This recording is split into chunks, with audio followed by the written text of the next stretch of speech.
der har jeg. Hun har ikke rubin-sættet på, men et af hendes andre meget, meget, meget fine rubiler. Og ja, den er så flot. Det har været den orden, han har modtaget, elefantordenen, det har været hans morfars, altså prinsgemalens elefantorden. Det er normalt ikke noget, man bliver oplyst om, hvem der har haft den tidligere, men det har man altså gjort i de her tilfælde. Og der synes jeg, altså man fornemmede, at dronningen, hun kommenterede lige, du har orden på, som jo var det er prins dronningens gave til ham. Ja. Og jeg synes også, uden man skal sidde her overfor, synes jeg også, man kan se, at dronningen, det er en stor dag, det her.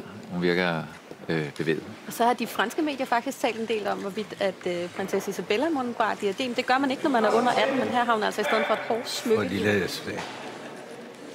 Og igen, helt kold og koordineret. Hele familien. Og en buksedragt.